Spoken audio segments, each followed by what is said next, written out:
You're listening to the Talking Headways Podcast Network.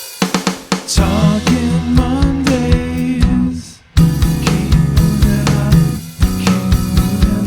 Talking Mondays. Keep moving on. Keep moving on.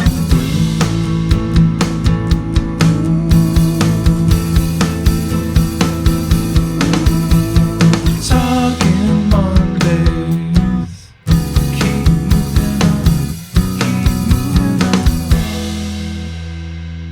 Happy Monday. This is Mondays at the Overhead Wire, sponsored by our generous Patreon supporters. I'm Jeff Wood, your host, and joined by... Chrissy Mancini Nichols. Hey, Chrissy. How are you? Doing good. How are you, Jeff? I'm good. What's been happening? Well, we were just talking about Fleet Week for a minute here, and my house has been shaking. It's busy. I feel like things are really starting to open up and become alive again. It feels a little bit quote unquote normal. I don't want to use that word too much because it's, we don't want to go back to normal. Yeah, exactly. Hit my head. Bad joke. Yeah, no, it feels like it's getting back to a little bit of the activity and things that have been going on pre-pandemic, which is good. It's a good sign for the city. Yeah, I see new restaurants are popping up. People are really out in stores. Like I said, I was downtown this weekend. I don't always have a reason to go downtown, except maybe at the farmer's market, the Ferry Building, and it was so packed. Wow. So it was exciting to see. Are there stores still at the Ferry Building? Like, is everything? I know like some left, like Calvert Creamery left and stuff like that. But Calvert Creamery did leave, which is depressing. Yeah, Epicurean Trader just opened an outdoor space. Some of the outdoor spaces that were vacated are back. All the shops, except for maybe one or two, like most of the storefronts are open again. Well, that's good. Even on Union Square, and people were out, and like I haven't seen in a while. So it's a beautiful weekend. It was a beautiful weekend. It's exciting. It was a beautiful weekend, which we promptly spent painting our bathroom. So we were in the least lit part of the house during a beautiful weekend. Inhaling all the beautiful fumes. Yeah, we did go get some, we went and got some brunch on Friday morning, which was nice. There's a place on Guerrero and 22nd called Plain Jane, which is pretty popular around here. But yeah, it was fun. We had a good weekend, and painting is hard. I think I realized how hard it was going to be, but it's not just the painting; it's all like the taping and the covering of all your stuff so that it doesn't get paint on it, and then figuring out how to paint because we hadn't really done it much before. So that was fun. What color did you go with? White. It used to be salmon, so we were trying to get rid of this weird salmon color, and so it's white now. So it's good. It looks nice. There's a couple things. When you come over at some point to record the show, we'll show you the wonderful bathroom and all the caulking we did for the sink as well. Wow. I'm sure that's very exciting. That's one of the reasons you want to come and have a live show at the house. I know. We will investigate the paint caulking. Oh, well, you don't. No, please don't, actually, now that I think about it. Before we get to the show, I want to let folks know that they can get this podcast wherever you find your podcasts, including iHeartRadio, Spotify, Overcast, Stitcher, and of course, that pesky Apple Podcasts. Make sure you subscribe so you don't miss an episode, and subscribing means you get both Mondays at the Overhead Wire and Talking Headways on the same feed. 2 fun podcasts, 1 great channel, and thanks to folks who subscribe through their podcatchers. So we have a bit of news to cover today, so shall we get to it? I guess before we get to that, I should ask you, how are you feeling about the federal situation with the bills going on and the reconciliation and the infrastructure bill? Top level. I still have hope that something will happen, because it would just be disastrous for the Democratic Party if it didn't. So I think they're all working towards that. I've been impressed by how the Progressive Caucus has stayed together, but also when they speak about what they want and how the bills are intertwined and give specific examples, they really present their case, and you can tell that they're willing to negotiate. I was reading this poll that said only 10% of Americans know what's in either bill, which is just like, why? I don't know why we call it the reconciliation bill. I think that's a massive fault of all of us and the media and others for not really educating people on what's in the bill. Yeah, and I tried, like, I think last time I did a solo show, I try really hard to stay away from the horse race crap. And I know it's hard to, because it's the easiest thing to talk about, and kind of jockeying for position and bargaining and all that stuff. But it does really help to kind of go through and talk about all of the stuff that's in the bills. And the infrastructure bill, obviously we covered the infrastructure bill. We covered some of the horse race, but most of it was trying to figure out, what was going in and what we didn't like. Lots more highways, et cetera. And what got cut, the transit stuff got cut 10 billion, and then all that. So I feel like we've done an okay job of covering it, although maybe not as good as we could have, because it would be nice at some point to understand exactly what it is. But at the same time, it's the problem with these bills is just that they're freaking huge, Yeah. right? Well, Thousands of pages. I don't think the listeners of this podcast were included in that 10%. Yeah, I don't. 'cause think- That's probably true too. The people that listen to this show are very in touch with what's going on in Washington generally. Yeah. So we'll keep watching and see what happens. I'm cautiously optimistic that something's going to happen, and I agree with you with that. I think that it was really first time that I felt a strong backbone from the progressives for a long time, and that made me feel good. But then at the same time, if nothing gets done, I wrote a sternly worded letter to my representative, Nancy Pelosi, how, if they get decoupled and passes, I would not be happy. And I said, why should we keep voting for Democrats if they don't vote for us? So I actually said that in my letter. I think that there's something to be said for the low approval rating right now of Biden. And I think I saw a piece today that said, if these things pass, it'll go up, because I think there's a lot of progressives and other folks like us who focus on certain topics that would be disappointed, are disappointed right now because of the process. And so, if you can get that passed, it might turn around some stuff. Yeah, and it is a process. So yeah, takes time. Waiting slowly to see the process go. La la la la la la la. Yeah. Well, let's go across the pond, shall we? Birmingham's plans for a downtown low traffic zone. Birmingham in the United Kingdom, city officials are looking to remove traffic through the center by creating a low traffic zone in the urban core. The plans would have the transit agency run more zero emissions buses and build more bike lanes before next year's Commonwealth Games. For cars, through trips would be banned in the 7 zones inside of the city's ring road. And this was by the wonderful Carlton Reid, who usually writes at Forbes, but this time he was in The Guardian. This was an interesting piece. What did you think? Well, the first thing that came to my mind is that Birmingham has champions for this massive change. I mean, this is a real fundamental change, but they also, I found this blog post from 2015. It's a blogger, Tom Forth. He writes about planning in the UK, and he was talking about attending a workshop at Birmingham City University. And the goal was to create a car-free Birmingham. And he said he was glad he went. There was such great ideas, but he didn't think any progress was really made and wouldn't be made. And that was just in 2015. Wow. So I think it's important to see, how things change, and what you may think can never happen can, because like the trends in Birmingham really support this, from developers, the business community. There's really a lot of support for these changes. Yeah, and even in the article, the leader, the Birmingham City Council transport lead, Wasim Zafar, I found him very compelling from the quotes that were taken, just because, his dad was a taxi driver who died early, and he is worried about the drivers who have to drive all the time and the impacts on their health. He also, I think he was part of the taxi union at some point. Mm-hmm. And so, he makes a personal connection to why this is an important thing to do, even in the city that was known as the car manufacturing capital of the UK, which is a big turnaround, I think, for something like that. So they've done a lot of really interesting things. I know that we had on the show at some point, we talked about the £500 annual fee for parking spaces, the levy that the parking levy that they were going to talk about. Which businesses support.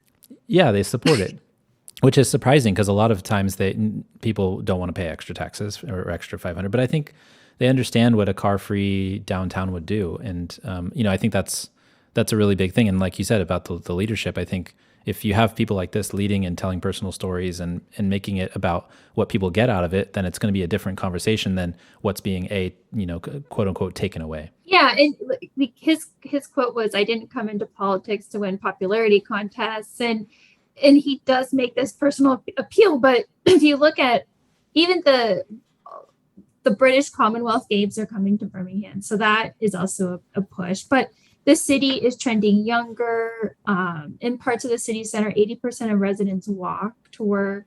But there's also a lot of transit that exists already that isn't the same as some US cities. And I mean, even though Birmingham is a car-centric city, it's still pretty dense, especially compared to American standards. I was just looking up, there's 11,000 people per square mile in Birmingham versus, so if you think about an old auto city, Cleveland and Pittsburgh near my hometowns, they're at like 5,000 people per square mile. And they're actually smaller cities land-wise than Birmingham. So I think they had something to build on than we may have the ability to do. You make a really good point, and about the densities. And I'm wondering, and I know you probably don't have these numbers, but I'm wondering like what the previous densities of Cleveland and other cities, like Cincinnati, before those freeways cut through their downtowns, right? I imagine that they probably had similar densities, but they took a different path because I don't think Birmingham cut down neighborhoods to build their freeways. It wasn't the same impact through those neighborhoods that they did. In the U.S. cities anyways. I think that the density and the people moving out to the suburbs, there has been a kind of a slow drain of people moving away and the density's reduced. So it's interesting. It's a really good point because you think about, what you have to work with. If you drain all of your water, you don't have a pond, Well, and Cleveland and Pittsburgh got rid of all their streetcars and all their transit. Birmingham has an existing great transit system. So you can close streets there or make people, and I don't think they're necessarily making it more difficult to get around. They're rerouting people. They're not saying you can't drive. Right. They're cutting off the through routes. Yeah. Yeah. But at the same time, they're adding bus and bike and pedestrian infrastructure. And they have the density. I mean, here, if we want a slow street, we're not adding a bus lane or, our slow streets are more for recreation, which is, a different topic. But, I just think they have champions, and that's the most difficult part to get any of this done. Yeah, we talk about mayors and voting and getting things done here. And I think we've mentioned before that it takes, on expanding light rail lines and things like that, having voter, ballot measures, you always have to have a leader. And so if you don't have that, it's not gonna work. Yeah. But they modeled their plan after Ghent in Belgium. And I was reading the deputy mayor of Ghent who had implemented Ghent's plan. He received death threats. So, I think I don't think that it just goes to show it's not easy to do this anywhere, even in Europe where, we think it may be a little easier. But Birmingham's voting tomorrow to adopt the plan. So fingers crossed, right? I know. Yeah. I'm sure we'll know on Twitter what happens because I think the news will be beneficial. Yeah. Last week, Vancouver had they were working on doing some sort of parking levy for their climate plans, and I think there were a lot of people that were really excited and were waiting for it to pass so they could talk about it, and then it didn't pass, and the council kind of rose up against it, and then nobody got to talk about it, which it had some interesting stuff in it. So hopefully this passes, and so people will get to talk about it even more. Yeah, and that's where in Birmingham, speaking of parking though, Birmingham, all of their parking is regulated and paid, and they don't have developers or employers are going to have to pay $500 per space tax. Developers don't want to build more parking. In fact, the city has a maximum of 0 parking stalls for new development. So they're tackling this from multiple angles. It's not just about cars. Right. They're having that adjacent land use policy that we often forget. Well, let's talk about Duluth, shall we? Climate migrants flock to Duluth. Duluth has been pegged as a climate-proof place, but initially the impacts of that designation seem far in the future. However, some people are already making decisions based on climate considerations, and the climate migration has already started. It's worth noting, however, that climate migrants moving by choice are very different from those that will be forced to move in the future. This was by Dan Krecker at NPR, the Minnesota Public Radio News. It felt like people were scoffing a little bit at the idea of people moving to Duluth. And, I think... And honestly, the article, quoted some Californians, and I think if you've been here in a summer where there's been wildfires, I think, and you can't go outside because you can't breathe, and then even during the pandemic, it's been even worse. I think I can understand a little better maybe than some other folks that, in terms of on the clean air front, maybe. I was meeting with a colleague today that lives in Chicago, and I told him about this article, and I said, I'm talking about an article about people moving to Duluth. And he paused for a minute. He was like, Duluth? Like Duluth? Yeah. So a lot of this was anecdotal stories about Californians moving. And granted, most of the people interviewed talked about moving to Duluth because of affordability in California. It was a long shot, in quotes, for them to buy a house in California. They wanted to live where they could afford a mortgage. But like one of the people quoted, he lived in Sonoma, so then there was a wildfire. And then he moved to Geyserville in the Russian River. And then there was the flooding that next summer. Yeah. I mean, he really got hit with it. And you could, and there's a wind advisory, I think, tomorrow. So it is because I'm not going to be able to go outside. And it's just not a way to live. But I do think housing affordability in California plays a major role. Yeah, I think that's a big part. I mean, buying a house for $750,000 versus $200,000 is a big jump in terms of what you can afford and what you can get if you're going to move from a coast to Duluth. But at the same time, there was a lot of articles about Duluth beforehand, which made people maybe perk up a little bit. And there's people mentioned in articles the anecdata that they moved because of that kind of discussion. So CNN, New York Times ran pieces, and it is situated really well. It's obviously there's a cold winter, but then you have a water supply. Another thing that we're facing here is drought on the West Coast generally, not just California. On the Southwest, I should say. I don't think Oregon or Washington at the moment are having too many problems. They get lots of rain, but there's all these little considerations with what's going on related to climate stuff. So I thought it was really interesting. I always am fascinated when there's these stories about people moving to small towns and you get the anecdote. Oh, I moved here because of this, and that's he was sitting on Lake Superior looking at the map. Yeah, and I like these stories more than people moving to the Sun Belt or other places where there's flooding and hurricanes, and because that's not sustainable at all. And what will the people that move to those locations do when they can't get insurance, or their house floods for the 10th time? Yeah, and HUD doesn't tell you that your house is in a flood zone and all those things. There's been a lot of articles about that too, actually, about people moving towards the flood zones rather than away from them, which it's frustrating. And I think part of it's just the affordability aspect of it, but also just like a lack of knowledge about what's going to happen. There was a report today that came out saying that like 25% of our of infrastructure, including hospitals and airports and stuff, could flood based on this report, and we're not really prepared for it. And so more people moving to those places is not the answer, although, obviously you feel for those economies and trying to stay afloat, because what happens if everybody disappears? It's a ghost town. But at the same time, you got to do something to protect people from the natural disasters that will happen. All right, now let's go to to the Middle East. Actually, we're jumping all over. Today we're all over the world. We'll get back to the U.S. at the end, I think. I know you're saving the big ones for last. Well, these were fun. I think the biggest one I saved for last. I don't know which one. I'm interested to see which one you think is the biggest one, actually, out of the last two. Yemen's century-old high-rises. Yemen has multiple unique skyscraper cities built from mud bricks, built starting at least in the 8th or 9th centuries, that rival modern mid-rise cities.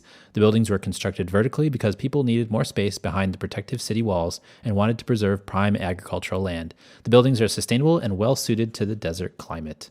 I've seen these before a number of times, and I think I've posted about them before, but it's always fun to kind of see when people discover them, especially on, it's not a regular news site. I mean, the BBC as usual, but BBC Travel, but then having a serious conversation about it rather than just like, hey, this is where you need to go if you go to Yemen. It's more like, this is the history of these places and why they're there. Yeah. And it is interesting when you're talking about, if you're at just street level, you're just looking at stones.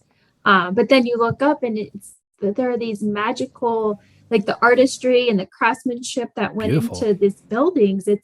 And you think of what tools they were working with and the labor and how that happened. They're working with mud. Which they have to constantly fix, right? It's like they have constant upkeep for centuries. Yeah. And at the same time, so this, you think about what was going on in the US at that same time, and the buildings, they were, well, I guess they were comparing them to, like, they're as tall as the first skyscrapers in the US. And, a lot of those no longer exist, but these are still standing for hundreds and hundreds of years more than our buildings. So yeah, and it reminds me a little bit of like, the Chaco Canyon or Mesa Verde or like things like that in the Americas, the Inca in the Peruvian highlands, those types of building, because there's lots of really good building that happened here in the Americas. But it's really interesting to see these still exist, especially because of the potential for damage because of water or other factors, war, et cetera, that have happened in that area, especially in the Middle East. Is always seems to be there's always seems to be a war or fight instigated by somebody.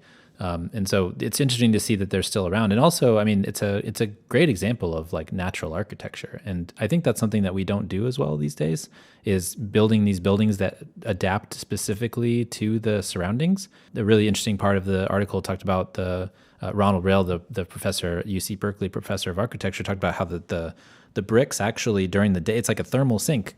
During the day, they suck in all the heat, and then at night, when it gets really cold at night, they actually keep the warmth and then radiate it out. And so it actually keeps the places cool in the hot summer days, and then warmer at night when they get really cold. Because those deserts, they fluctuate a lot in temperature. Well, that reminds me of sitting at the Greek Theater or something in Berkeley when you're cold at night, but the concrete and it's so warm to sit on the stone. But yeah, and I was also just thinking about how when they built the towns, I guess they had this growth boundary, but it was all about dense, like all the things that you would want in your land use code, I guess, sustainability, density, and community. It's really about building community, because people all live together and live right next to each other, and generations have just lived in these homes for hundreds of years. And protections from the dust storms, protections from warring factions,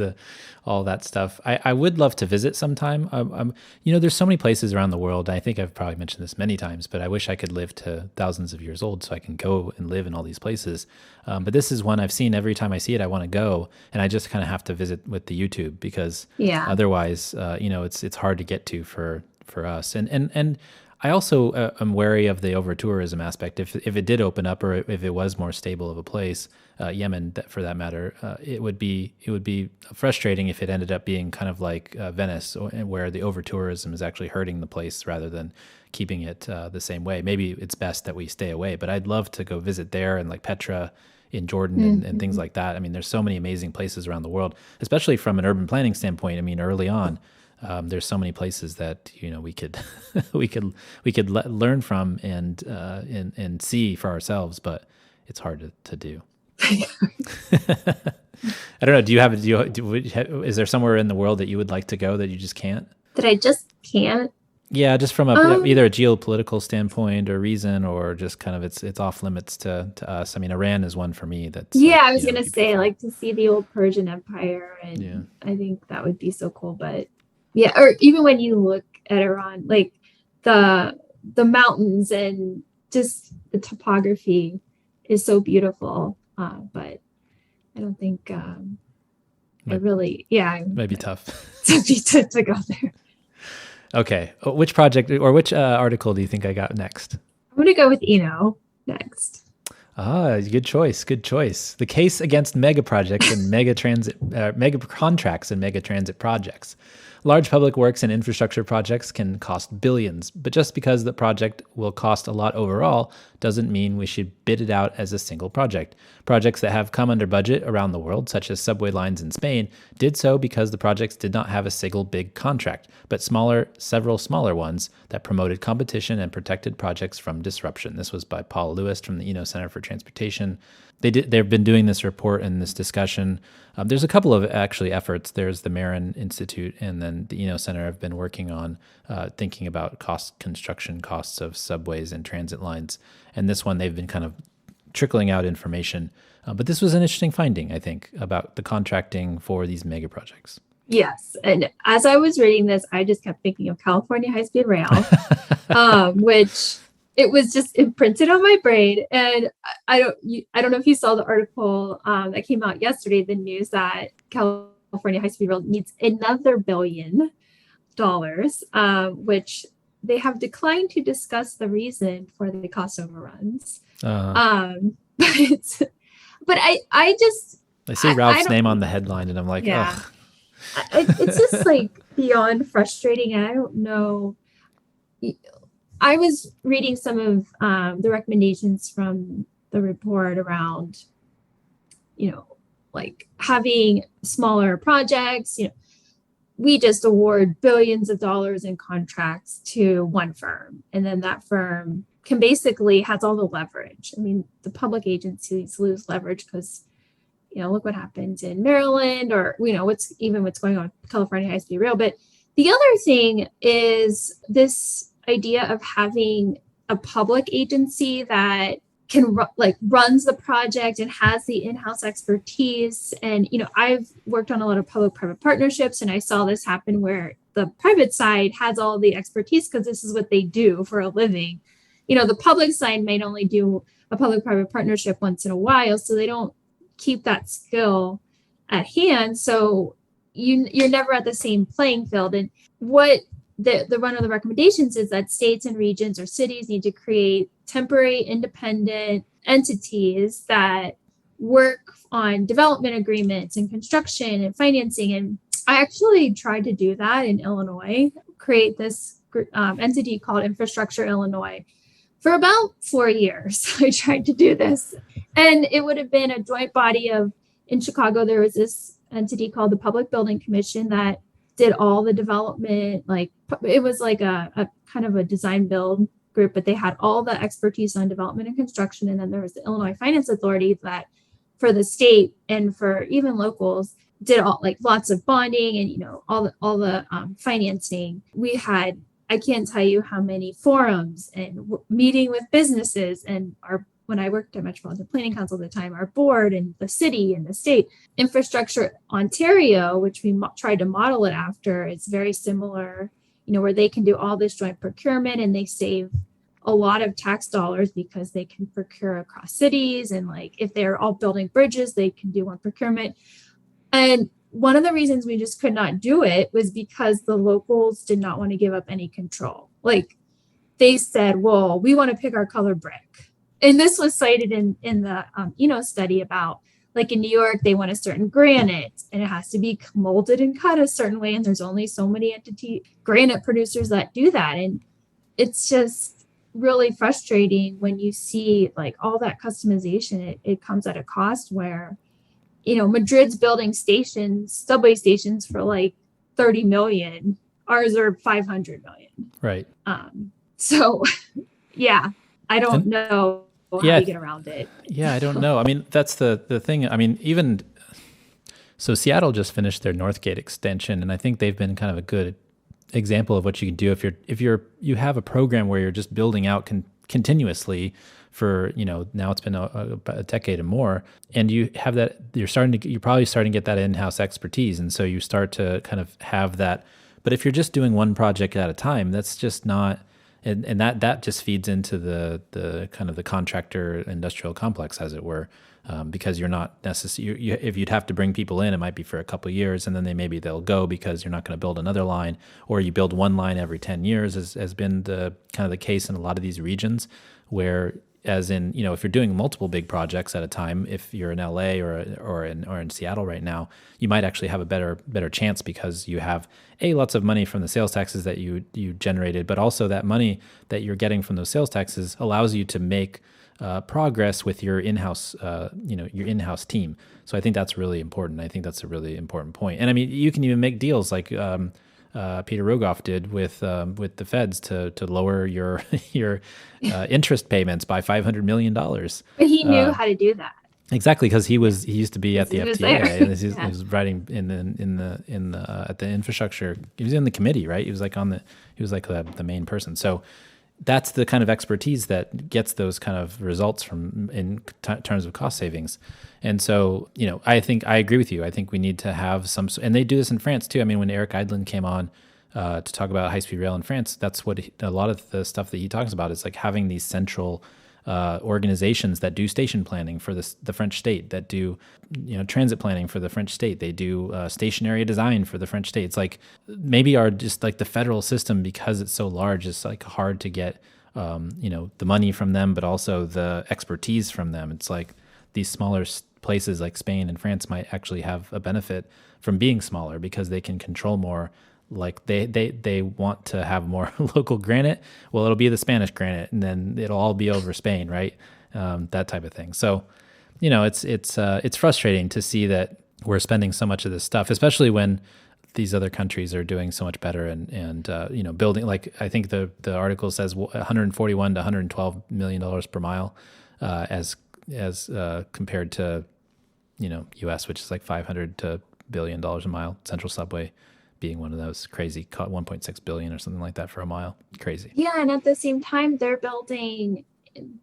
The report points out that in Europe, they're building more complex project. They're actually building transit and rail and tunneling through cities, through dense areas where there's a community around, that will actually ride transit, where we typically tend to use existing right-of-ways or try and find partnerships with the railroads, or we don't want to buy a bunch of land, which also does slow down the project. Mm-hmm. And as a result, we're not building our transit right in the middle of communities where it would benefit the most. But at the same time, we're still spending more money than they are in Europe. It's like all that money just kind of disappears. And we always talk about how many jobs the transit line creates, but I one of the things I want to ask somebody sometime is like from these construction companies or these major kind of conglomerate companies that have all merged together over the last few years, like why do you let this continue to happen if you knew that you can get more transit and be able to build more and get the trust of public officials and public purses? Maybe if you did it right the first time and did it for less, you could actually get more money later on. Like the greed at the start is actually ruining their bottom line in the end. Yeah, I mean, that's a good point. Yeah, I mean, I guess they just look at, well, this is what we have now. They just focus on what's at hand. I mean, I think a good point about in Madrid, where they can only award projects, I think, at 300 million. There's a cap that you can't award these billion-dollar contracts, but it helped to create more companies and, more construction companies and development companies, in smaller size. So now they've created a whole new industry, which is better than having just this one big conglomerate. Yeah. We've just created this industrial complex of the consultant design build world. Right. It's bonkers huge too. Those companies are so big.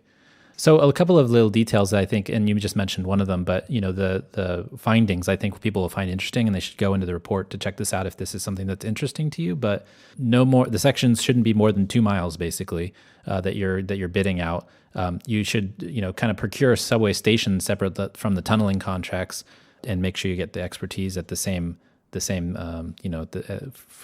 each of the tasks that you have. Like you said, don't exceed 300 million or so for each individual contract. So, says 300 to 500. I guess that's some American exceptionalism there.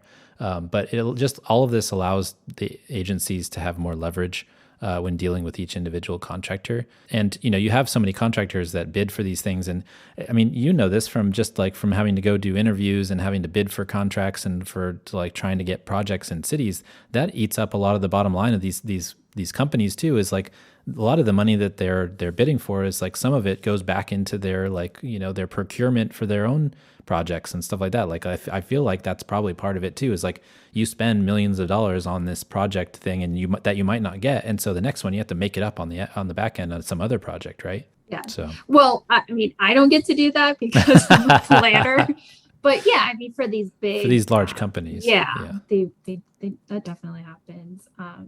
But I also think there was a lot of comparisons in the report from the U.S. to other countries that are interesting and putting them in perspective. Like in France, a subway station, a 9.3 million metro line in Toulouse was 176 million per mile, where Houston's 3.2 mile green line, which was at grade, cost 223 million per mile. So there's a lot of good comparisons. And you don't necessarily think of France as having like lax labor laws and so you on strike a lot. Yeah. So it's not like you're building in China where you can just domain a whole entire city or something. So I think like the comparisons between Europe and the US make for a better comparison. If you want to hear more about this, is as a symposium October 18th to 21st, where they're going to present a lot of these findings. So if you're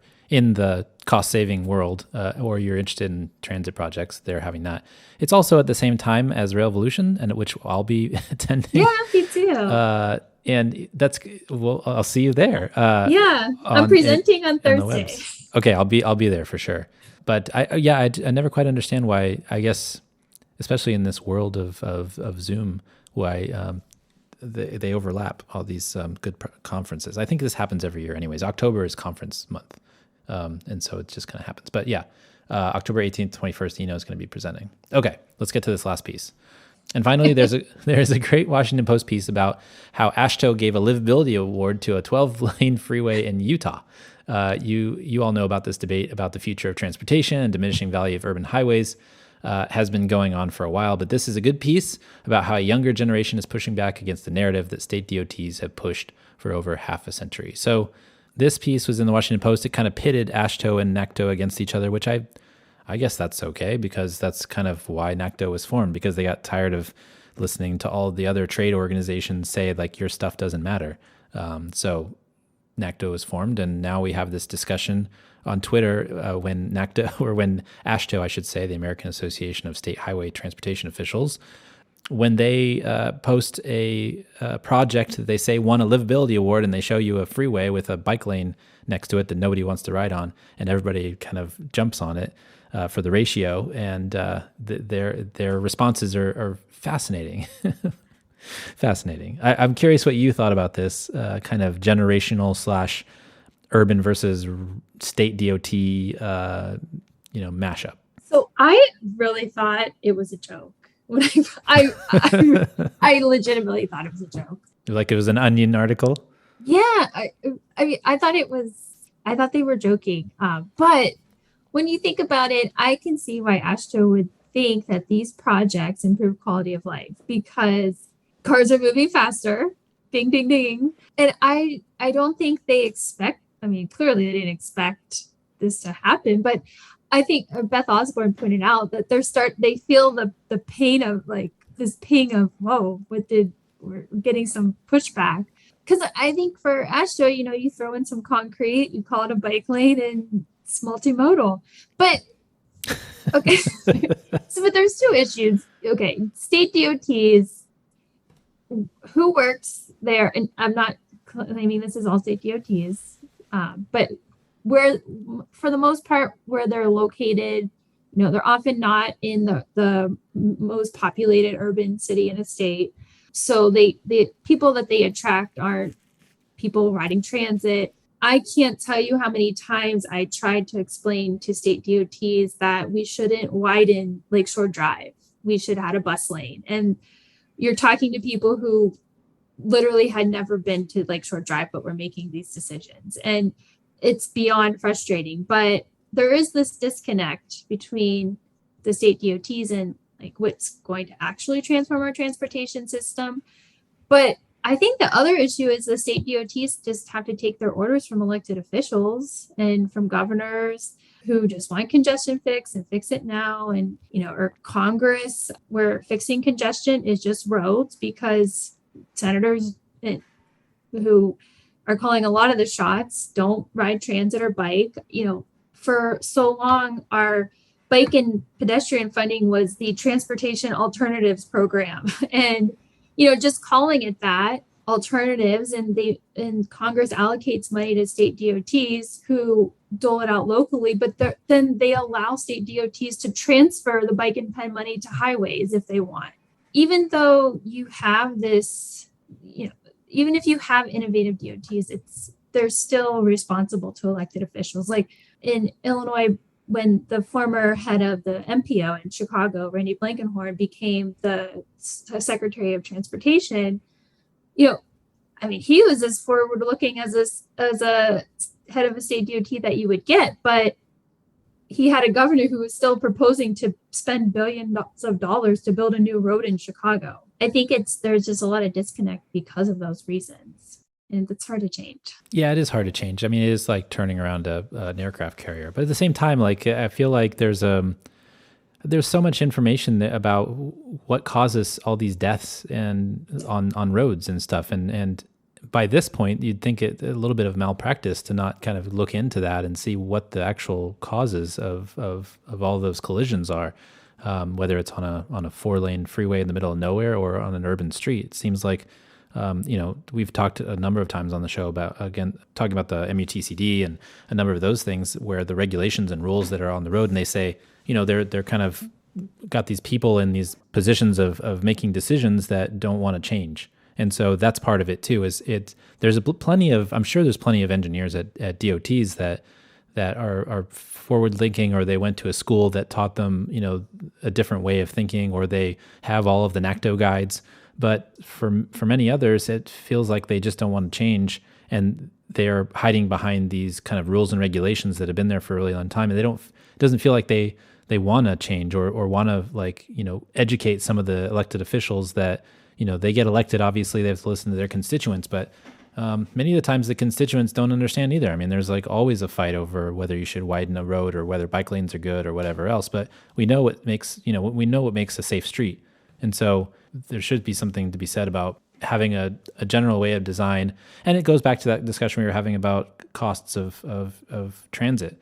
There should be a standard way of doing things, and so we actually get a result out of it that was positive, instead of just continuing down the path that we've always gone, which is, in that instance, spending more money that we continuously don't have. Well, I think that's the frustration is the money they spend on those bike and sidewalks next to the highway. They might as well just throw that money away, because I don't know who is going to want to use that piece of concrete.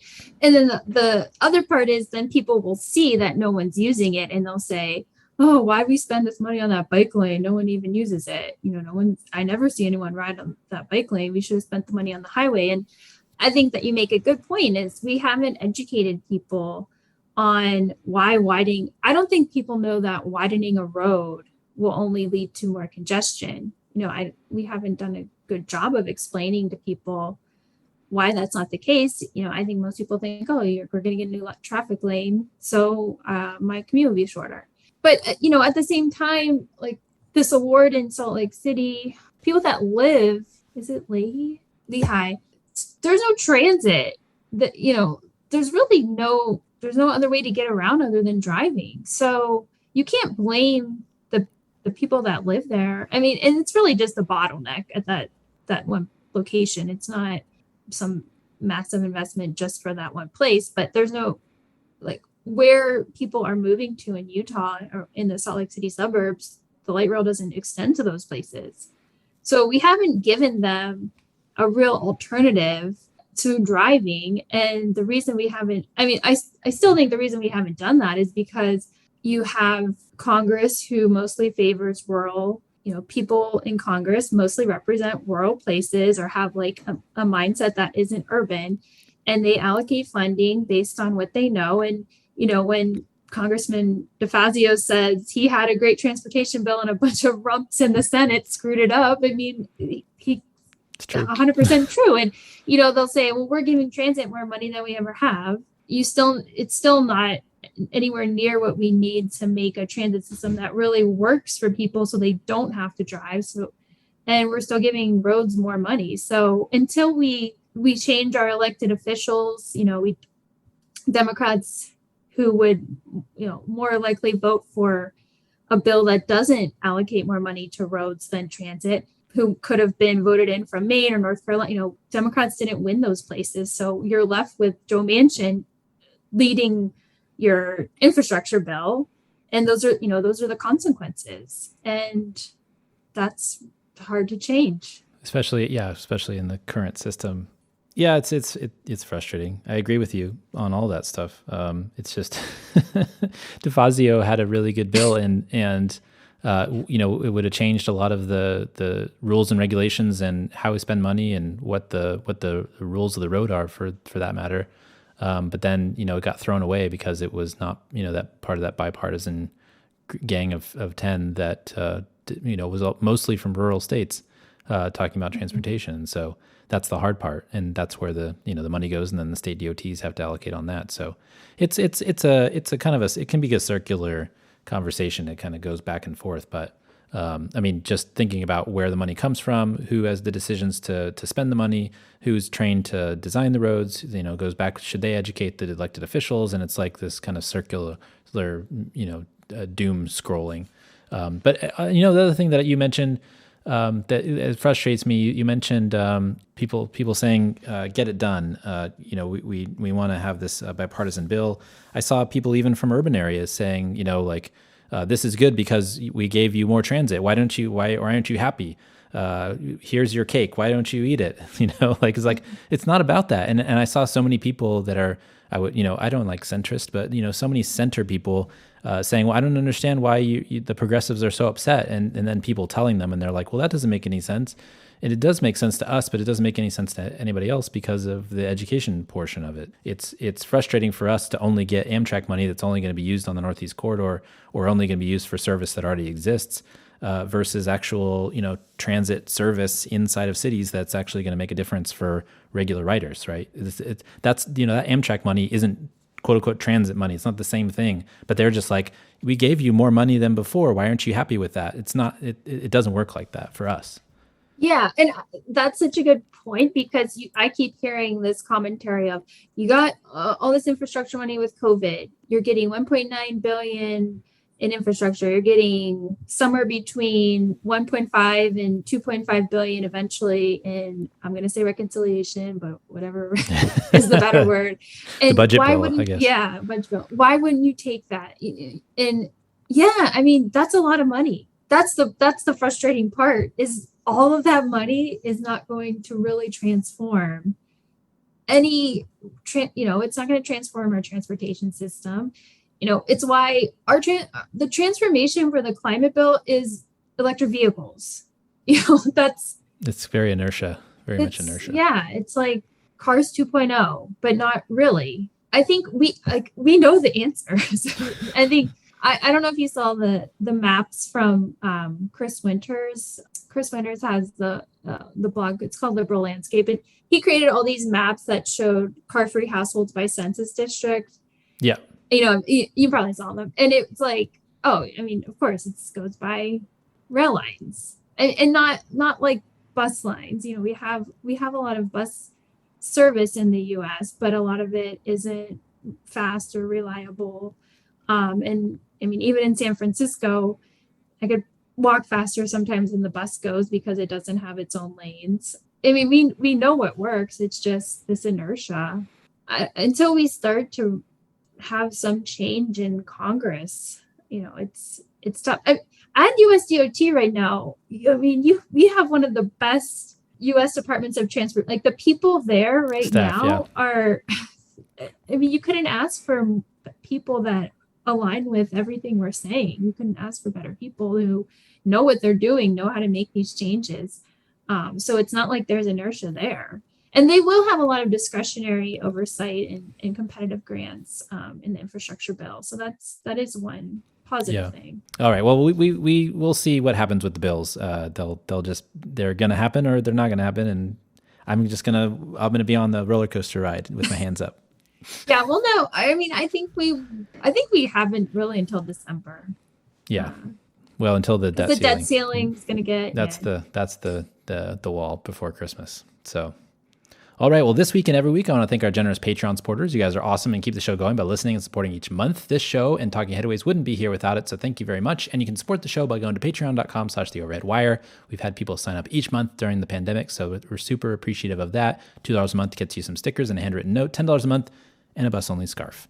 And if you want our bus only scarf, you can do so by going to theoverheadwire.com. Also, we have Raymond Unwin's town planning and practice that we did a little while ago. Check it out if you get a chance, raymondunwin.com. So listeners' questions and comments. I saved some for you, Chrissy. Ooh. I saved some questions for you. Okay. We do have a listener question specifically for you today, actually. Oh, gosh. It's not a hard question, I don't think. So don't worry about it too much. Hi, Jeff. I went to LA a few years ago and was amazed at how much transit they were able to build in such a short amount of time. I'm really rooting for LA to transform itself into a much more walkable and livable city. If LA succeeds, it gives me hope that much of America can be transformed in the same way. At the same time, I felt the results in LA were inferior despite so much investment. Chicago had the luck to be built mostly prior to the advent of the automobile. Despite comparatively little transit expansion over the years, the transit system feels like it functions much better than LA's. My question for Chrissy is the following. What is preventing Chicago or other cities around the country from having transit ballot initiatives like LA? I have imagined how great our city could be if we were able to expand our transit system at a similar pace as LA. Thank you, Kevin No. Oh, thanks for the question, Kevin. So actually, many people might know LA's Move LA project, which was the sales tax measure to fund all of that transit investment. It was the first time that they really, like a transit agency used the TIFIA federal loan program that has mostly been used for highways. It's basically this loan program at USDOT that has really favorable rates. It's the first time a transit agency really used most of the loan program to build transit. And what they did was they passed the sales tax, and then they were able to use the sales tax to back the TIFIA loan. And they got all this upfront money to build, miles and miles of transit. So we were trying to model that process after LA and get TIFIA money. And I worked with Senator Durbin to change TIFIA to allow it to fund TOD development and things like that. The problem with the sales tax in places like Chicago is the sales tax is really high. The rate's very high. I think I talked about the first bill I ever wrote was changing the Illinois tax code, and it would have modernized the sales tax and expanded it, because while the rate's really high in Illinois and in Chicago, the sales tax code only taxes goods. So basically it taxes washers and dryers instead of dry cleaners. It doesn't really tax any services. So you pay tax on a lawnmower, but not a lawn service, which is really regressive. We tried to make a change to the tax code to do that, but we were unsuccessful.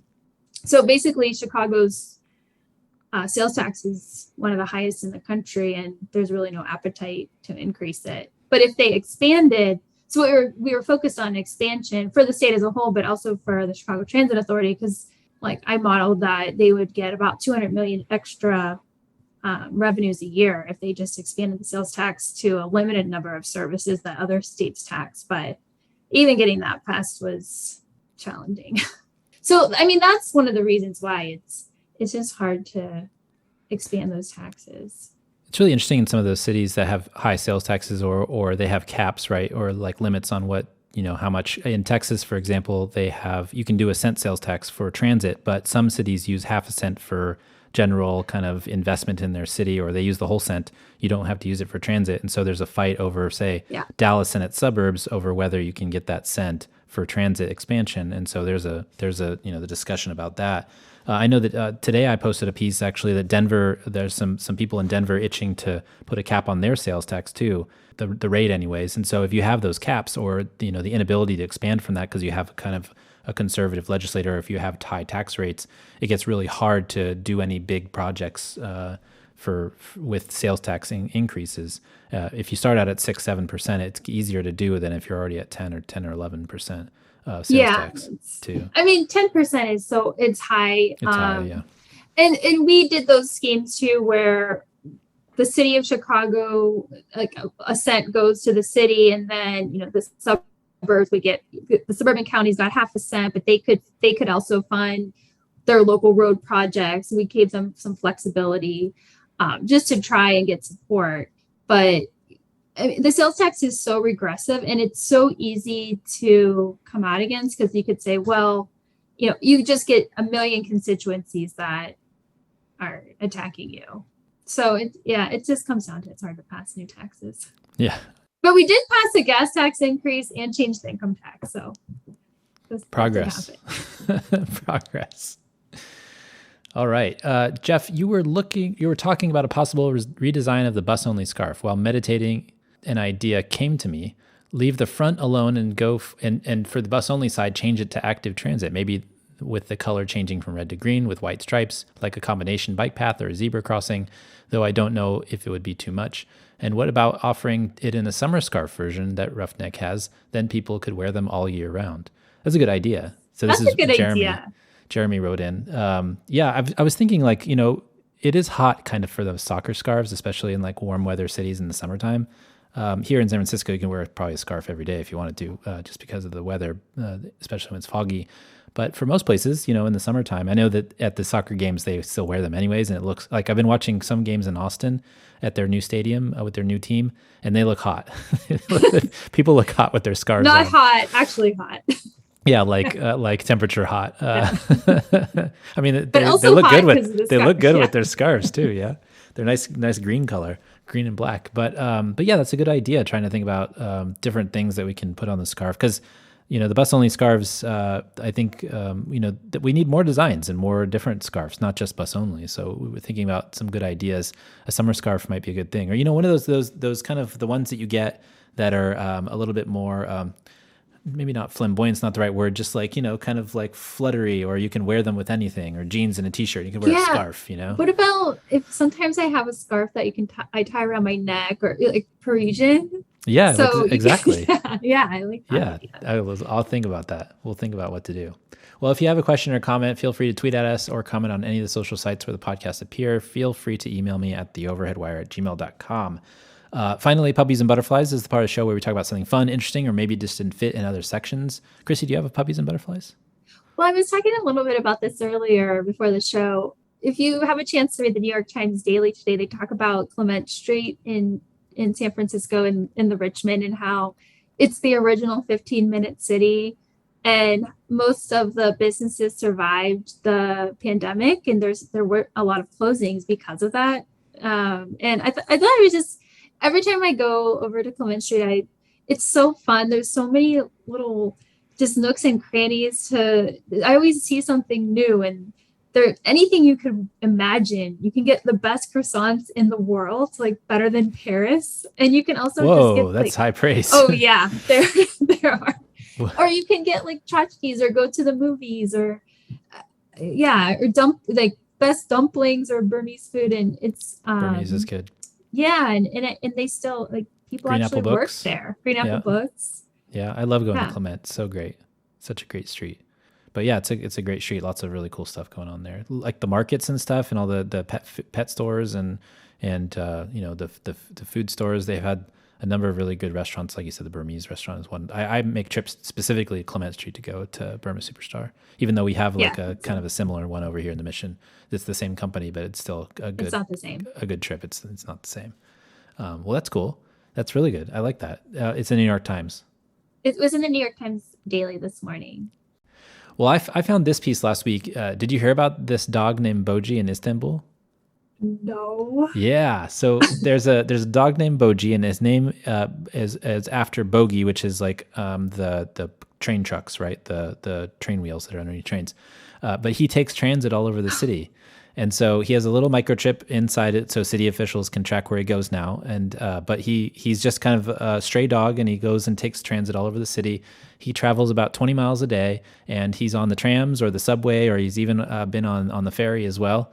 And so the commuters know him now, and so he's he lays down in the center of the subway carriage and gets off wherever he wants to get off, and just kind of hangs out. And he's a transit dog. Wow, this is my dream. Yeah, it's so cool, right?